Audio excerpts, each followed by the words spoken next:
Hi, this is Ibarionex from the Candid Frame, and today I want to talk about the importance of building compositions while paying attention to what's happening along the edges of your frame. When you start making a photograph, or when you first start making photographs, you usually position your subject right smack dab in the middle of the frame. You focus on your subject, you press the shutter release button, and you have your picture. But as you start developing as a photographer, you start to realize that there's a lot more that you need to be paying attention to.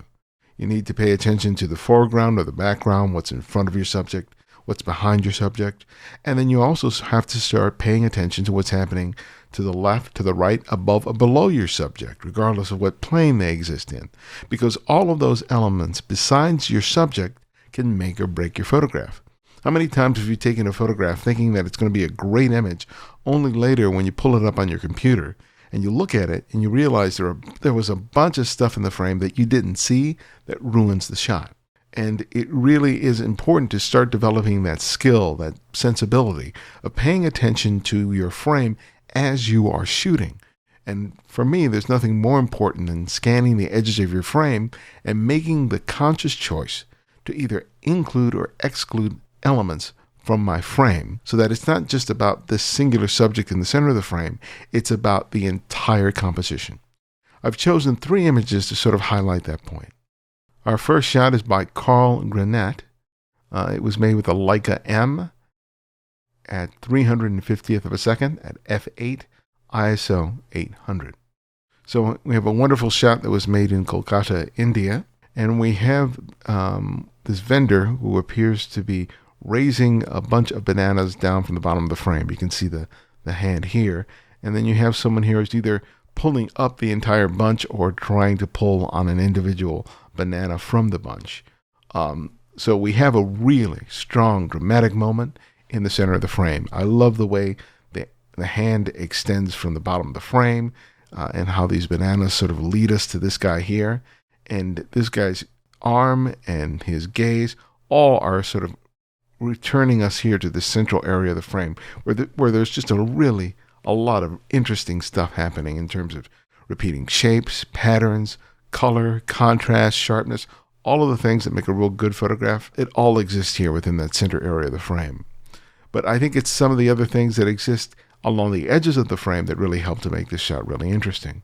First off, we have this fellow here who's looking down at the bunch of bananas here, and he's helping to guide the viewer's eye towards this area, which is the anchor of the image, especially like how the line of the arm and his view sort of guide us here. The hand comes here towards the bottom of the frame, leads us back to him, and we enjoy this sort of circular path to viewing this area of the frame, which is really, really great. But let's take a look at some of the other elements in the edges of the frame. We do have this figure here of this other fellow who's looking off to the left of the frame.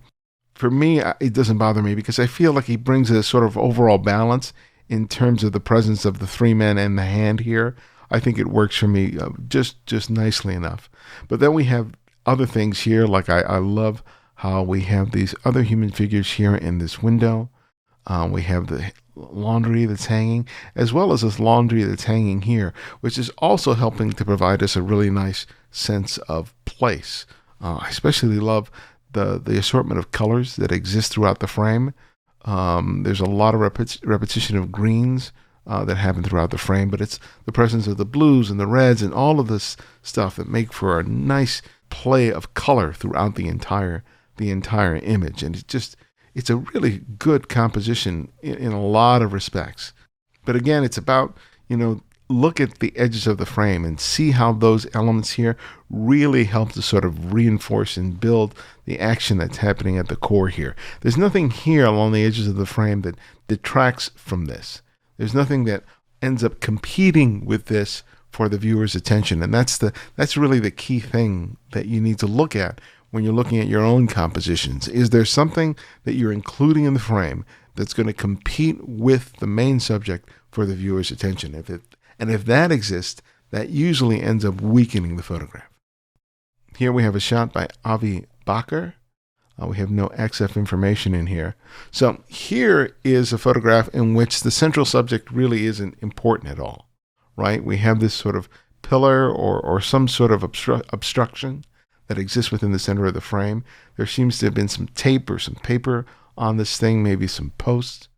But the main action is happening at the edges of the frame. At the right, we have a woman who's adjusting her hair, and there seems to be like a hole in this partition in which Avi here has framed this woman. And then on the far left, we have this little girl who's looking up at something that may be on this side of the pillar that we can't see. And then we have two people who I assume are the girl's parents within the frame, sort of gazing off towards the left. And for me, this is sort of a really interesting photograph in the fact that the center area, which is usually the heart of so many photographs, is almost just completely black, except for the features of the tape that are on the surface.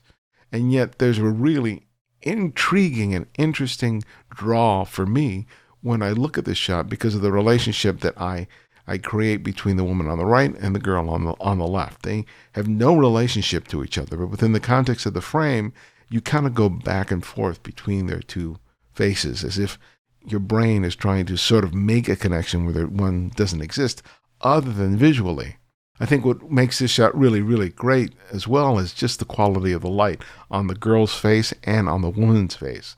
The adults on the left are less significant because their faces are relegated to shadow. You do see some light on the man's arm, and you see a hint of a tattoo there. But beyond that, they really are not important to the overall story that's happening in the shot. It's really about this girl, her expression, the gesture of her hand to her mouth as she's sucking on a lollipop or something. And then we have this woman here who has her own great gesture of the hand. And it's like their hand gestures mirror each other. You know, they're both extending their left hand towards their faces, and they're both looking in the same direction. So there's a sort of mirroring that's happening within the frame, which I think is one of the reasons this image is so strong for me. Is that mirroring, even though they're two distinctly different people, they're framed completely differently. Their existence at the edges of the frame, opposite of each other, and the similar quality of the light and the gesture and the expression, all of that make my eye sort of ping pong back and forth along the edges of the frame. And the fact that I don't have a lot of detail, that I don't have something to sort of sink my teeth into in the center of the frame, doesn't bother me at all. I mean, I like the fact that there is this sort of tape residue on the wall, because it just gives something. It gives some texture and feel to that center area rather than just being this opaque blackness, which might make it sort of hard to discern exactly what I'm seeing here. But it just gives me enough to give me a sense of what that is. And it ends up drawing my eye or luring my eye to the left and to the right of the frame. And it just works really, really beautifully. It really is a wonderful shot and great seeing on Avi's part. All right, here we have a shot by Mahesh Bhatt. Hope I got that right. No XF information here. So here we have what looks to be fishermen adjusting their nets at a beach. And look what's happening at the very center of the frame, right? We have one of the fishermen that's down on the ground, probably untangling his nets, and we have this guy's arm sort of pointing right directly towards him. Okay, so that's the action that's happening relatively in the center of the frame, right? Really interesting. But what makes this shot so good is what's happening off center. Now, we have the fisherman that's standing up, right?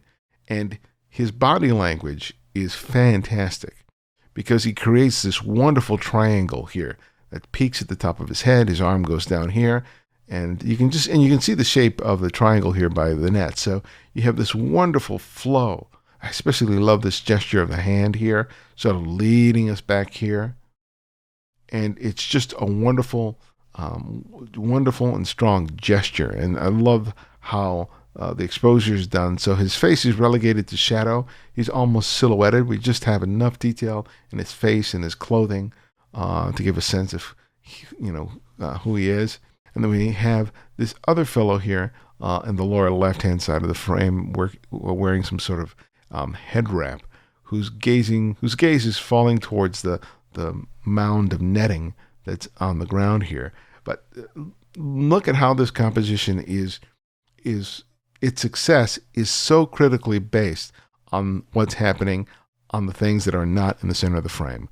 Like I said before, this wonderful flow of line here helps to sort of control our experience of the composition here, as well as this guy's face and head here. We also have this sort of boat here. Again, sort of leads us here to this guy, leads us up to the arm, and it just flows. And there's just a wonderful flow to the image, which is just great. And you have enough details in the background of the birds that are on the water and this other stuff here that's on the ground. I'm not sure exactly what it is, but it all provides a wonderful sort of sense of place. Again, this composition would not work as well as it does if it wasn't for what was happening along the edges of the frame. And this kind of thing is hard to do because you're sort of wired to only pay attention to your singular subject, right? The person that you're photographing, the car, whatever it is, whatever you're photographing, we're always sort of focused on getting that subject in focus and then just taking the picture. But if you're slowing down and you're paying attention to your frame, you start to realize that you can put together these elements that exist within the world, within the context of the frame, and make something that's really, really strong as a result. And Mahesh here does a marvelous job in doing just that. This kind of complex, layered composition is something I'm always striving to do. And I really have to get to the point where I'm really slowing down and just being incredibly present to be able to pull these off, because you usually don't pull off a shot like that by just seeing something, reacting and pressing the shutter release button and hoping that you got something. This sort of takes a certain mindset so that you are aware of the potential of a moment and then are prepared to be able to make a shot as good as this. So great work. Okay, thanks again for joining us. If you want to join the Candid Frame Flickr group and submit images, as thousands of people have already done, all you need to do is go to Flickr and just ask to be added to the Candid Frame group. And unfortunately, it looks like you have to do it on your computer, because I've gotten messages from people who are attempting to join the Flickr group via their iPad or their tablet or their smartphone, and are just having difficulty doing so. And I'm not sure what the issue is, but if you go through your computer, whether it's PC or a Macintosh, I'll be more than glad to add you to the group. I usually visit this section about once a week, so I may be delayed in getting you in there, but I guarantee you that if you ask, you'll be in. And if you've never heard of the Candid Frame, you can visit us at thecandidframe.com, where you'll have over 342 interviews with some of the world's best photographers. I've been doing this for 10 years, and I talk to photographers of every genre: fashion, landscape, photojournalism. I just recently talked to a family photographer, Ashley Raditz, who is based in Germany, originally from the United States, who's been documenting her eldest son's struggles with autism. And it's a wonderful story, wonderful images, and a great photographer. And it's stories like this that I've been bringing you for the past decade, and it's one of the reasons I love doing what I do. And you can check it out by going to the Candid Frame website and streaming the episodes through there, or I have them now available on YouTube every week, so you can listen through there. But even better, I have a Candid Frame app, which is available completely for free, and it's available for Apple iOS, Windows, and Android, and it gives you access to the entire archive of interviews that we've done over the past 10.5 years. So check it out when you have a chance. And thanks again for joining me, and I will see you next time.